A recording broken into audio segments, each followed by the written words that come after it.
לכולנו יש קולות בראש. כן, כן, קולות בראש. בדרך כלל הקולות האלה אומרים לנו דברים לא טובים. על עצמנו, על אחרים, על הסביבה, על החלומות שלנו, על הרצונות שלנו, עד שהם גורמים לנו להקשיב להם. וזה מתחיל לסבך לנו את החיים. אנחנו כנראה נחווה דיכאונות, חרדות, כי הקולות האלה בראש, המטרה שלהם זה לא שיהיה לנו טוב ושנהיה מאושרים, אלא פשוט שנהיה מוגנים ובטוחים. ולהיות מוגן ובטוח זה לא בהכרח אומר לחיות. בואו נדבר על זה, ואיך מתמודדים עם זה, ואיך זה קשור בכלל לחרדות ולדיכאון. פתיח קצר ונתחיל.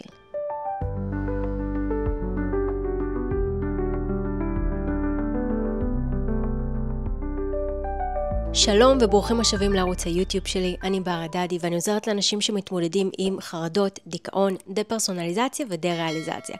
והיום אנחנו נדבר על הקולות בראש. לכולנו יש קולות בראש שאומרים לנו כל מיני דברים, כמו את לא מספיק יפה, אתה לא מספיק חכם, אתה בטוח לא תתקבל ללימודים האלה, למה שהם ירצו בכלל להעסיק אותך, אתה בחיים לא תצליח להגשים את החלומות האלה, זה קשה מדי, זה לא בשבילך, אתה לא מספיק טוב, יש טובים יותר ממך, ועוד הרבה קולות אחרים. אפילו קולות כמו מה אם אני ארגיש רע? מה אם יהיה לי חרדה? מה אם יצחקו עליי? מה אם יראו שמשהו לא בסדר בי? או קולות שהם אפילו על העבר, כמו איזה בסה שעשית את זה, אם רק היית עושה ככה, או אם רק תעשי ככה, או אוי, מה אם תבחרי לא נכון, ועשית חרטי, ולא תוכלי לחזור אחורה ולתקן את זה, וזהו, וכל החיים שלך יהרסו. והקולות האלה הרבה פעמים מנהלים לנו את החיים. אז בואו נתחיל רגע בלהבין איך זה קשור בכלל לחרדות ולדיכאון, ולמה אני עושה על זה סרטון. כי זה חשוב מאוד, כי זה אחד המפתחות להתמודדות עם חרדות ודיכאון, וגם להימנע מזה שתתפתח לנו בסופו של דבר חרדה, או שיתפתח דיכאון. אז חרדה, באחד הסרטונים הקודמים שלי כבר דיברתי על זה, שחרדה בעצם היא בדרך כלל חרדה מהעתיד. משהו שעלול לקרות בעתיד. גם בדה-פרסונליזציה, דה-ריאליזציה, כאשר זה נובע מחרדה, כי כמו שאני תמיד אומרת, דה-פרסונליזציה ודה-ריאליזציה זה תסמין. צריך להבין תסמין של מה? מה הבעיה הראשונית שהתסמין הזה בעצם מופיע בה. אז כשזה נובע כתוצאה מחרדה, זה פחד מהעתיד. זאת אומרת שיש איזושהי השלכה על העתיד שהוא שווה ערך למוות. זאת אומרת, לדוגמה, כלומר, בואו ניתן רגע דוגמה כדי שזה יהיה ברור וכולנו נבין על מה אנחנו מדברים. נגיד, ואני עישנתי משהו, איזשהו חומר, אני בכוונה אומרת איזשהו חומר, כי יש כל מיני סוגים, ואני הרגשתי מאוד מאוד לא טוב, הרגשתי התקף חרדה מאוד גדול, הרגשתי התקף של ניתוק, הרגשתי שאני משתגעת, שמשהו לא בסדר איתי, ונבהלתי, וביום למחרת גם הרגשתי את זה. או לחלופין זה נעלם, ושבוע אחרי זה פתאום הרגשתי את זה, אבל בלי שישנתי שום דבר.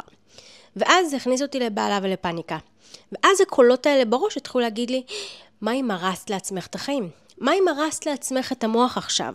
בגלל שישנת את הדבר הזה וזהו, ועכשיו נדפק לך המוח, ועשית לעצמך נזק, וכל החיים שלך נהרסו. עכשיו, כל החיים שלך נהרסו או יהרסו, זהו, כלומר, את לעולם לא תרגישי יותר רגיל, אז החיים שלך יהרסו ולא תוכלי להגשים את החלומות שלך. זה בעצם שווה ערך למוות, כי זה כמו למות, נכון? אם החיים שלי נהרסו ואני לא אוכל יותר לחיות את החיים שלי ולהגשים את החלומות שלי, אז זה כאילו אני מתה. ולכן זה שווה ערך למוות. עכשיו, אני כרגע לא מתה, זה ברור לי שאני כרגע סובלת מתחושות לא נעימות, מאוד קשות, קשה לי להסביר אותם, אבל זה לא אומר שהחיים שלי נהרסו, אלא זה הכל בראש שאומר לי, כן, אבל מה אם לא תצאי מזה לעולם, אז בעצם החיים שלך יהרסו. ואז זה גורם לדה-פרסונליזציה ודה-ריאליזציה להישאר. למה? כי זה משאיר את רמות החרדה גבוהות, מה שיוצר עומס על מערכת העצבים, מה שיוצר את התסמינים של הניתוק, שאנחנו קוראים להם בשפה המקצועית דה-פרסונליזציה, דה-ריאליזציה, שבעצם זו התחושה הזו של הריחוף, של הניתוק, של המציאות לא נראית לי אמיתית, או אני לא נראית לעצמי אמיתית, וזה בעצם נגרם כתוצאה מהעומס על מערכת העצבים. הפתרון, כמו שאני תמיד אומרת, ככה בסיכום קצרצר, צריך להוריד את העומס ממערכת העצבים, בעצם לנקות את מערכת העצבים, ולהפסיק את השחרור הזה, זאת אומרת, משהו ממשיך לייצר עומס, על מערכת העצבים. אז אי אפשר רק לנקות, אבל מה שממשיך בעצם להפריש את אותם הורמונים שיוצרים את העומס, ממשיך לעבוד, כי אז בעצם יהיה לנו כל הזמן עומס. צריך לנקות את מערכת העצבים ולהפסיק את העומס. וככה אנחנו פותרים את זה. אנחנו רוצים שהמוח שלנו בעצם יתחיל להפריש יותר דופמין, שזה מה שמשתחרר כשאנחנו בתחושה של חיות. עכשיו בואו נדבר על איך זה קשור לדיכאון. מה שכן, אני רגע רק אוסיף על העניין של חרדות, שהקול הזה בראש, שאמרתי בתחילת הסרטון, זה בעצם הקול הזה בראש שאומר לי, והחיים שלך יהרסו. מה אם לא תצאי מזה מעולם? מה אם תישארי ככה כל החיים, ואז החיים שלך יהרסו? זה בעצם הקול הזה בראש, שהוא גורם לחרדות ולדפרסונליזציה, דריאליזציה להישאר. עכשיו, זה גם בהתקפים. מה אם אני אפגש עם חברות ויהיה לי התקף חרדה? מה אם אני ארגיש לא טוב? מה אם יראו עליי שמשהו מוזר? כל מיני דברים ומחשבות כאלה. וזה מוביל אותנו לחרדות. עכשיו בואו נדבר בעצם על הקשר של זה לדיכאון. דפרסונליזציה, דריאליזציה יכול להיות גם תסמין של דיכאון. ברגע שיש דיכאון בעוצמה גבוהה, זה יוצר עומס, אנחנו נרגיש את התסמינים של דפרסונליזציה ודריאליזציה. הדיכאון מתעסק בעבר שלי, חרטות על העבר. חבל שעשיתי ככה, אם הייתי עושה ככה, זה היה לי ככה, או אובדן של דברים שבעצם אני לא יכולה להשלים איתם. עכשיו, אובדן זה יכול להיות אובדן של אנשים, יכול להיות בן אדם שקרוב אליי שנפטר ואני לא השלמתי את תהליך האובדן. זאת אומרת, לא השלמתי עם זה שהוא כבר לא חי, וזה בסדר, אני משחררת את זה ואני ממשיכה עליו ומסתכלת קדימה. ואני אומרת, אבל אם הוא היה חי, אז חיי היו אחרת, אז הייתי יותר מאושרת, אז היה לי ככה וככה וככה, אז היה לי זה וזה וזה. בעצם אני משליחה את זה שכל האושר שלי לא יכול להתקיים בגלל שאותו בן אדם כבר לא נמצא בחיים שלי, בין אם הוא לא בין החיים, או בין אם הוא פשוט לא חלק מהחיים שלי. לדוגמה, זה יכול להיות גם בן זוג שנפרד ממני, ואני עדיין לא השלמתי עם האובדן של הזוגיות הזו ושל בן הזוג הזה, שיותר נכון אם אנחנו נדייק, זה יותר נכון שלא השלמתי עם האובדן של הפנטזיה שהייתה לי בראש, כי אם בן הזוג הזה נפרד ממני, ככל הנראה זו לא הייתה מערכת יחסים טובה. הוא לא, לפחות לא מהצד שלו. ואני לא ראיתי את זה, כי אני כנראה חייתי באיזושהי אשליה שעושה, היא מושלמת. בכל מקרה, כל מקרה כמובן לגופו, אבל דיכאון זה בעצם משהו שקשור לעבר, שלא השלמתי איתו, ואז אני תקועה בעבר. אם היה ככה, ואם הייתי עושה ככה, ואם היה זה, ואם הייתי עושה את זה, אם הייתי לומדת את המקצוע הזה, ואם הייתי נשארת עם הבן זוג הזה, ואם רק זה לא היה קורה. זה הדיכאון, וזה גם הקולות שלנו בראש. בחרדה זה, אבל מה אם יקרה? זאת אומרת, על העתיד, מה אם אני ארגיש רע? מה אם יהיה לי התקף חרדה? מה אם אני לא אצליח לצאת מזה וישר ככה כל החיים? ובדיכאון זה חבל זאת אומרת, על העבר. אם הייתי נשארת ככה בעבר, אם הייתי בוחרת אז ללמוד את זה, אם הייתי נשארת עם הבן זוג הזה, אם הייתי ממשיכה לגור בעיר הזו, אם הייתי... זאת אומרת, מסתכלת על העבר, על בחירות שעשיתי, או דברים שקרו באופן טבעי, ואני לא שלמה איתם, בין אם זה משהו שהיה באחריותי או לא, בשליטתי או לא בשליטתי, זאת אומרת, אם זו הבחירה או החלטה שלקחתי, ובין אם זה לא קשור לבחירה או החלטה שלי, אלא זה פשוט דברים שקרו במציאות, ואני לא משלימה איתם, ואז יש לי קולות בראש שאומרים לי, אם היה ככה, אז החיים שלך היו היום ככה, זאת אומרת, איזושהי האשמה שהחיים שלי לא יכולים להיות מושלמים, בגלל העבר. אלה הקולות בראש, מה שקורה, התעסקות בעבר, דיכאון. תשימו לב שבשני המקרים, גם בחרדות שזה התעסקות בעתיד, וגם בדיכאון שזה התעסקות בעבר, כל הזמן יש לנו את איזושהי השלכה על דברים שאם היה קורה ככה, אז היה קורה ככה, ומה שקורה אנחנו בעצם מנותקים מההווה. זאת אומרת, ממה שקורה בכאן ועכשיו, מה שקורה כרגע ומה שכרגע בשליטתי, אני מתנתקת מזה, ואני מתעסקת בדברים או בעבר, שזה בדיכאון, או בעתיד, שזה בחרדות, ושום דבר מהם זה לא בהווה. עכשיו, לי אין שליטה לא על העתיד ולא על העבר. יש לי שליטה רק על ההווה. מה שמחזק את חוסר השליטה, את התחושה של אין לי שליטה, מה שהמוח שלי מבין, ברגע שהוא מבין שאין לי שליטה, הוא מבין שאני אוכל להיות בסכנת חיים, ולכן הוא מפעיל את המנגנונים, מה שמייצר עומס על מערכת העצבים, מה שמייצר לנו את התסמינים. בנוסף, ברגע שהראש שלי מתעסק במשהו שהוא לא כאן ועכשיו, אז ברור שהכאן ועכשיו ירגיש לי לא אמיתי ולא מציאותי. כי במוח שלי אני בכלל בדמיונות של העתיד או של העבר. זה לא כאן, זה לא ההווה. ומכיוון שזה לא ההווה, אז המוח שלי בעצם, כשהוא מסתכל על ההווה, הוא מסתכל עליו כמו דמיון. הוא לא מסתכל עליו כמו מציאות, כי המוח מתעסק במשהו אחר. הוא בכלל לא נוכח בכאן ועכשיו. אגב, גם זה למה אחר כך בדרך כלל יש קשיים בזיכרון. אני לא זוכרת מה עשיתי, כי עשיתי את זה באוטומט, אבל המוח שלי, כל הפוקוס שלו לא הלך על למה שעשיתי, הוא לא היה נוכח כאן, הוא בכלל היה במקום אחר, שזה או בעבר או בעתיד. ואלה הקולות בראש, והם מעסיקים אותנו, זה במצבים של חרדות, של דיכאון, שאז גם יוצרים לנו דה-פרסונליזציה ודה-ריאליזציה, אבל גם בלי חרדות ובלי דיכאון, יש לנו את הקולות האלה בראש, וככל שאנחנו נותנים להם יותר לנהל אותנו, אז אנחנו יותר נשלטים על ידיהם, ולא מקשיבים לרצונות האמיתיים שלנו. הקולות האלה בראש יכולים להביא לנו המון ספק, או לעצור בעדנו, לעשות דברים שאנחנו רוצים, או מרגישים, או לערער אותנו לגבי דברים שאנחנו בטוחים לגביהם, או רוצים אותם, ולגרום לנו לוותר. אני אשתף דוגמה, עכשיו, לכולנו יש את הקולות האלה בראש, וכל הזמן, וחלק מההתפתחות שלנו כאנשים, זה ללמוד להתמודד עם הקולות האלה בראש. אנחנו לא יכולים להעלים אותם, הם תמיד יהיו שם. אבל בעצם ללמוד איך להתמודד איתם, לעקוף אותם ולא להקשיב להם. אנחנו לא יכולים לבטל אותם, אנחנו פשוט לומדים איך להתמודד למרות שיש אותם ברקע. אתן לכם דוגמה למשהו שקרה לי השבוע. זה הייתה איזה מישהי, כן, אני זוכרת, הנה נזכרתי. חשבתי על הסיפור הזה לפני שהתחלתי את הסרטון, ולרגע שכחתי ממנו. אז היה מקרה, בעצם יצאתי לפארק, אני גרה בפריז כרגע, יצאתי לפארק ונכנסתי ככה לגינה, וברגע שנכנסתי לגינה ראיתי ציפור, בעצם יונה, שיושבת ככה קצת במרכז של הכניסה, שזה לא כל כך נפוץ ליונה שתשב ככה בכניסה, זאת אומרת, בדרך כלל הן פוחדות מבני אדם, וגם בדרך כלל הן הרבה בתזוזה, הן לא פשוט יושבות, ובטח לא סתם במרכז של אזור שאנשים הולכים וממש עוברים לידה. ועברתי ממש לידה והיא לא זזה, והיא פשוט ישבה על הרצפה, וחשדתי שכנראה היא פצועה. עכשיו, אני נכנסת לפארק ויש שם כבר אנשים שיושבים, והיונה הזו פשוט שם, ואף אחד לא מתייחס אליה. ואני נכנסת ואני מתיישבת על הספסל, ואני מסתכלת על היונה, ואני מסתכלת ואני מבינה שככל הנראה היא פצועה.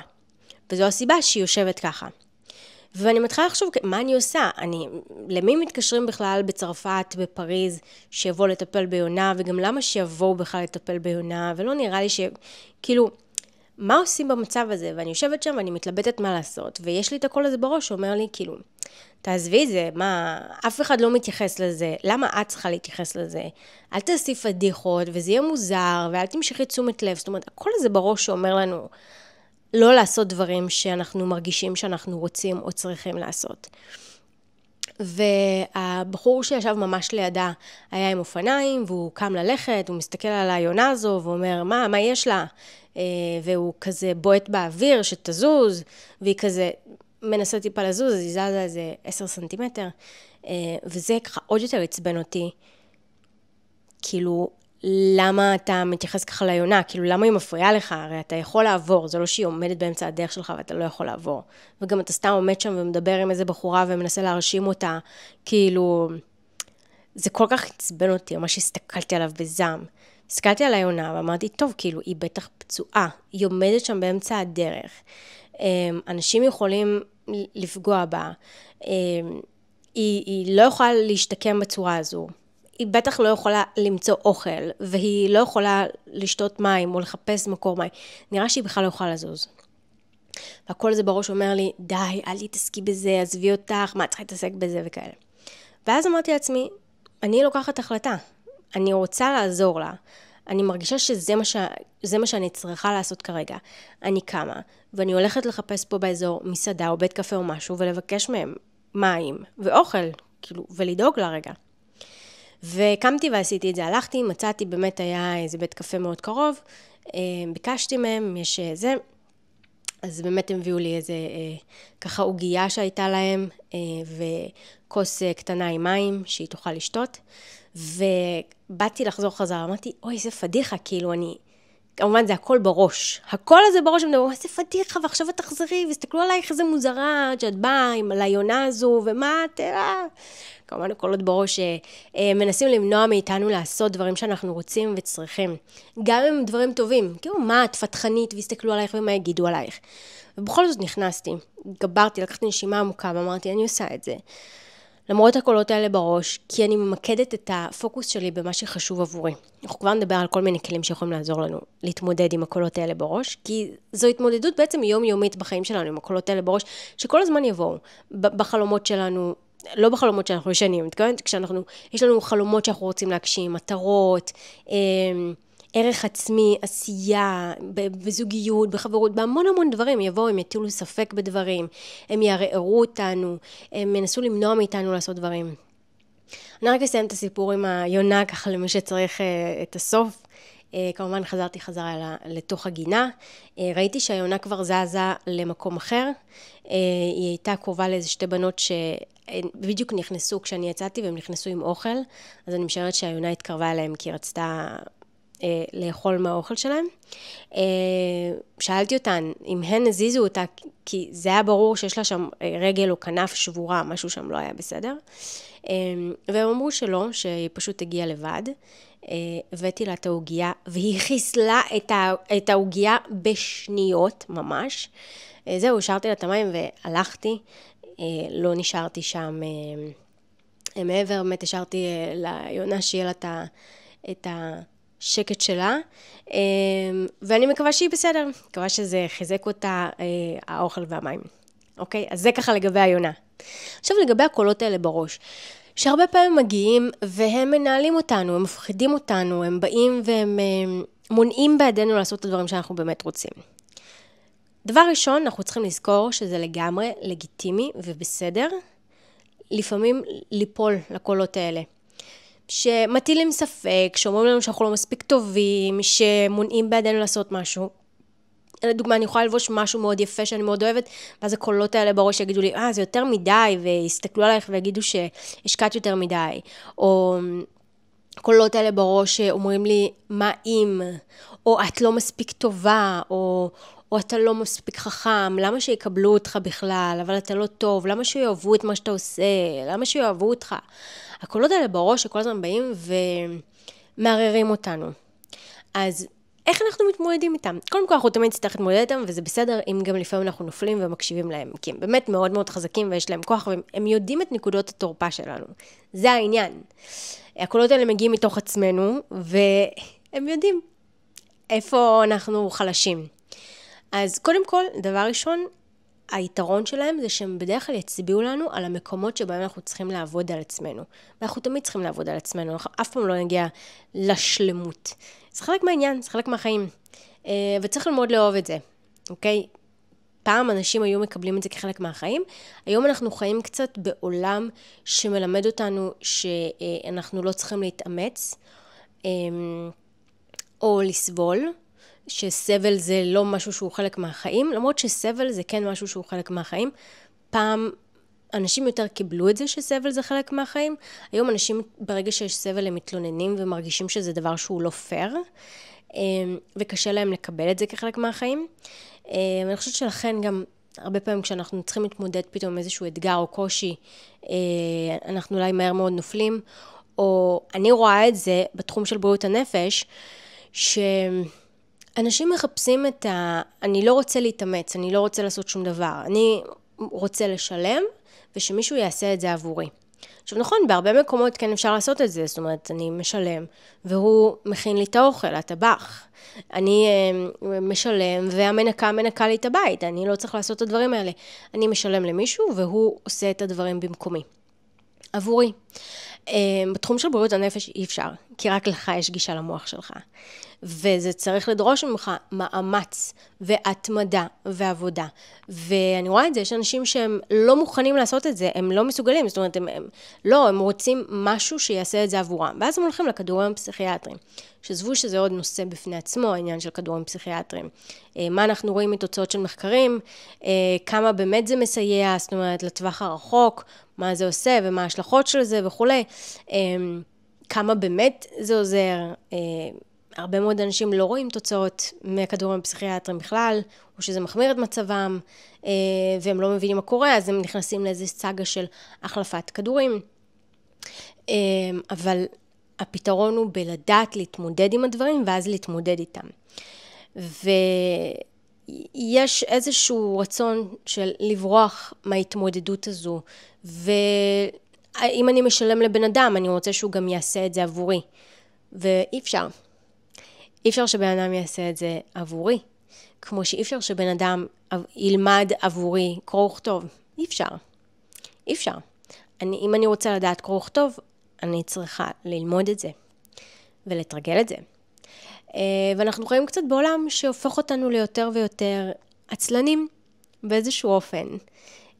עד שמגיע, כשאנחנו בהתמודדות נפשית, אנחנו חייבים להתעורר על החיים שלנו ולעזור לעצמנו. אחרת אנחנו פשוט נשאר באותו מצב.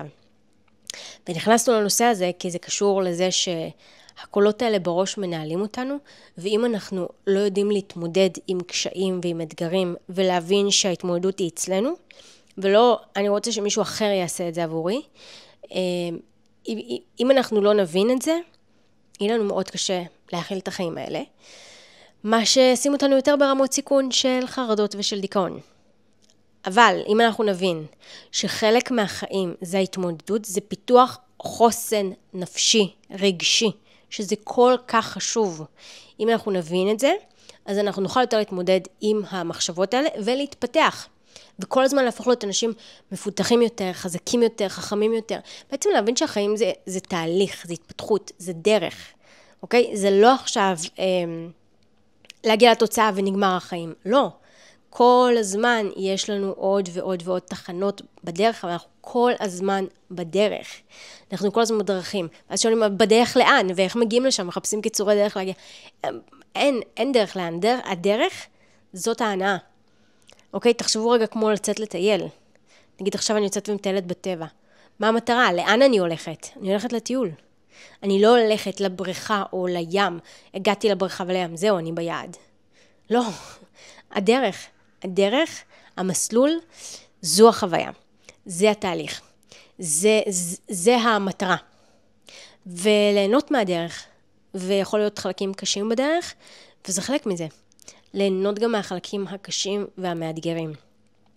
אז הקולות האלה בראש, שמנסים למנוע בעדנו, ומקשים לנו על החיים ומאתגרים אותנו, הם הזדמנויות להתפתח בפן האישי. הם יצביעו לנו על החולשות שלנו, והם יאתגרו אותנו להתמודד עם החולשות האלה, עם הפחדים האלה, עם המקומות שיש בהם חוסר ביטחון. ואיך אנחנו מתמודדים עם המחשבות האלה? אז כמו שאמרתי, ונראה לי זה כבר פעם שלישית שאני אומרת את זה, זה בסדר אם לפעמים קשה לנו להתמודד איתם. המטרה היא רוב הזמן כן להתמודד איתם. אז יש כל מיני דרכים איך להתמודד איתם. דרך הראשונה, שאני חושבת שהיא מאוד פשוטה וטובה בעיניי, ויש באמת המון דרכים, ותרגישו חופשי גם לחקור על זה בעצמכם ולחפש עוד דרכים. אז דרך אחת ולדעתי מאוד טובה, להתמקד במטרה שלי, בדבר החיובי. אם ניקח את הסיפור עם היונה, אז המטרה עבורי הייתה בעצם לעזור ליונה. אם אני מתמקדת ביונה ובעזרה ליונה, ולנסות להציל לה את החיים, או את הבריאות, או לסייע לה, אז יותר קל לי להתגבר על המחשבות האלה בראש, שאומרות כן, אבל איך יסתכלו עלייך האחרים, ומה הם יחשבו עלייך, עכשיו, אני כן אגיד גם שזה מאוד לא נהוג בצרפת, לעזור, לא לאנשים ולא לחיות, כאילו, כל אחד חי את החיים שלו, ואל תיגש לאף אחד, ואל תפריע לאף אחד, אוקיי? זה לא כמו בישראל, שכאילו, בן אדם נראה טיפה אבוד, אז כולם ניגשים אליו, אתה צריך עזרה, כאילו, זה לא ככה, זה ממש ההפך. אז אם הייתי מתמקדת במה הם יחשבו עליי ואיך אני אראה בעיניהם, אז כנראה שלא הייתי עושה את זה. אבל בגלל שהתמקדתי ביונה ובאיך היונה תרגיש, אז זה כן נתן לי יותר כוח לעשות את זה. אותו דבר לגבי מי שמכיר תסמונת המתחזה. תסמונת המתחזה זה נגיד שאתה עושה משהו ופתאום יש לך תחושה של רגע אולי אני מתחזה, אולי אני לא עושה את זה באמת טוב, אולי אני לא באמת טוב כמו שאני חושב.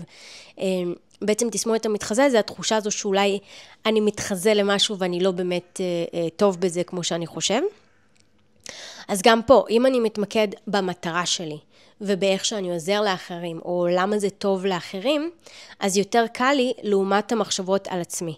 עכשיו, המחשבות האלה בעצם המחשבות האלה של הקולות בראש הם הרבה פעמים יהיו סביב המחשבות על עצמנו, על האם אני טוב, האם אני טוב מספיק, האם אני אהוב, מה יחשבו עליי, אם יקבלו אותי. אז יש כל מיני מחשבות כאלה שיכולות לבוא ולהפריע לנו. אבל כשאני מתמקדת במטרות שלי, במשהו שהוא נעלה יותר, אז לפעמים יותר קל לי לעבור את זה. דבר שני שיכול גם לעזור להתמודד עם המחשבות האלה, זה השיטה של ביירון קייטי. יש לה ספר שאני לא זוכרת איך הוא נקרא כאן, אני חושבת לאהוב את מה שיש, משהו כזה. ספר מעולה שבעצם מלמד שיטה שנקראת העבודה, וזה 4 שאלות. זה בעצם שואלת האם זה נכון, האם זה באמת נכון, איך אני אהיה בלי זה. אני לא זוכרת בדיוק את 4 השאלות, אבל אני בטוחה שיש על זה הסברים או ביוטיוב, או פשוט לקרוא את הספר שלה. ספר מעולה. הוא רב מחר והוא מאוד מאוד מוכר, אז אני בטוחה שאתם יכולים למצוא אותו גם בספרייה העירונית שלכם, או בחנות ספרים הקרובה אליכם, כי זה ספר מאוד מוכר, ובעצם זו טכניקה שמלמדת אתכם איך לפרק את אותן מחשבות שהן לא אמיתיות. חוץ מזה, יש עוד המון כלים, לדוגמה בשיטת טיפול CBT, גם מקבלים כל מיני כלים איך לפרק מחשבות, והמטרה הרגע של הסרטון הזה, זה להעלות את המודעות לאותן מחשבות בראש, שיכולות לנהל לכם את החיים, וברגע שהן מנהלות לכם את החיים, אז אתם יכולים לחוות חרדות, דיכאון, דפרסונליזציה, דריאליזציה, וגם לא לחוות את החיים שלכם במלואם. המחשבות האלה הם ייקחו שליטה והם ינהלו אתכם, ואתם לא תנהלו את עצמכם, ואתם לא תשלטו בעצמכם, וגם לא תממשו את החיים שלכם. כי הן ימנעו מכם לממש את החיים שלכם, את הרצונות שלכם, את החלומות שלכם, את המטרות שלכם, ולהרגיש מתוך איזו תחושה אמיתית של חיות. אז מה שהייתי ממליצה, אני חושבת שמה שחשוב לכל בן אדם שיהיה, ואני חושבת שזה משהו שצריך כבר ללמד ילדים בגיל קטן, ללמוד להתמודד עם אתגרים, וללמוד איך להתמודד עם הקולות האלה בראש, שיש אותם לכולם, ללמוד ולהבין שזה בסדר שיש את הקולות האלה בראש, שלכולם יש אותם, והדבר החשוב הוא איך אתה מתמודד איתן. כי אם אתה מקשיב להן, אז זה לא טוב, הן מנהלות לך את החיים. ואז השאלה, אז מה אתה עושה איתן? איך אתה מתגבר עליהן? ופה יש באמת הרבה כלים, כמו הכלים שנתתי פה, נתתי 2 כלים, גם השיטה של ביירון קייטי, וגם בעצם להתמקד על מה הרצון האמיתי שלי. וללמד כבר ילדים בגיל צעיר, איך להתגבר על הקולות האלה בראש, ואיך להתמודד עם הקולות האלה בראש, כי זה יבנה את החוסן הנפשי שלהם, וזה ייצור אנשים מבוגרים, שהם הרבה יותר חזקים נפשית, ולא קורסים בהתמודדות עם האתגר הראשון שעומד בפניהם. ככל שאותו בן אדם יש לו פחות חוסן נפשי, כך הוא יוכל להיות יותר רגיש לחרדות ודיכאונות ברגע שהוא יצטרך להתמודד מול אתגרים. ואנחנו רואים את זה שהרבה חבר'ה צעירים, אם עד לפני כמה שנים זה היה בסביבות גיל 20, ברגע שמסיימים את הצבא ויוצאים לחיי האזרחות, אתגר ראשון היה לבחור מה אתה רוצה לעשות עם החיים שלך, ואז אנשים פשוט היו קורסים, כי זה היה קשה להם, הם לא יודעים איך להתמודד עם האתגר הזה, ואז היו חווים שם חרדות ודיכאונות וכו'. היום אנחנו אפילו רואים שהגיל הזה מגיע לפני, שזה כבר לא אחרי צבא, שזה אפילו בתקופת התיכון. אני רואה המון חבר'ה צעירים, המון בני נוער שחווים חרדות ודיכאונות כבר בתקופה של התיכון, שבתקופה שלי זה לא היה קיים. יכול להיות שהיו שני אנשים שחוו את זה, שחוו איזשהו משבר נפשי מתוך כל שכבה, וגם אני סתם זורקת איזשהו מספר, זה לא משהו שבאמת היה קיים באותה תקופה, והיום זה קיים המון בני נוער שסובלים מחרדות ומדיכאון. אני לא אומרת שאצל כולם זה מאותה סיבה, אבל העניין של החוסן הנפשי, יש לו הרבה משמעות, יש הרבה בני נוער, ואני רואה את זה, אני ממש רואה את זה, בדרך כלל ההורים יוצרים איתי קשר, ואותו בן נוער לא נמצא במוכנות לעזור לעצמו. הוא מבחינתו רוצה שאמא ואבא יפתרו לו את זה, והם לא יכולים, זאת אומרת, הם לא יכולים לפתור לו את זה, כי הוא צריך לקחת שליטה על עצמו. ולצערי אין מה לעשות, לפעמים ההורים מתקשרים מתוסכלים, שהם לא יכולים לעזור לבן שלהם, והוא לא מבין שהוא צריך לעזור לעצמו. ולפעמים חלק מהתהליך זה שבתוך הסבל שלו, הוא יבין, הוא או היא, בן או בת הנוער, יבינו שההתמודדות, זאת אומרת הפתרון הוא, קודם כל לקחת אחריות על הסבל שלי, ולהבין שאני צריך לעזור לעצמי, ורק אני יכול לעזור לעצמי.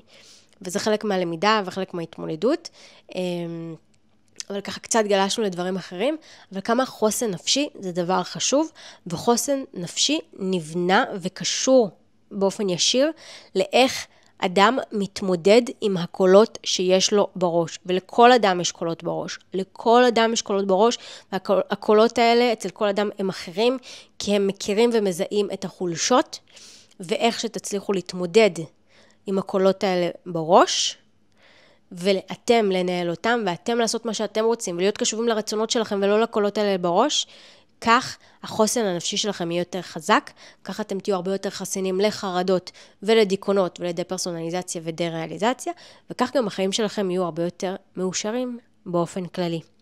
אם הסרטון הזה עזר לכם, תעשו לייק, תשאירו גם תגובה, אתם מוזמנים גם לשתף מה אתם חושבים על זה, כי זה נושא שאני חושבת שרלוונטי להמון אנשים בלי קשר לחרדות ודיכאון, אז ממש אני אשמח שתשתפו בתובנות שלכם פה בתגובות, ואם עדיין לא לחצתם רשם כמנוי, לחצו עכשיו ורשם כמנוי, וניפגש בסרטון הבא, שבוע הבא, אותו יום, אותה שעה, סרטון חדש. ביי!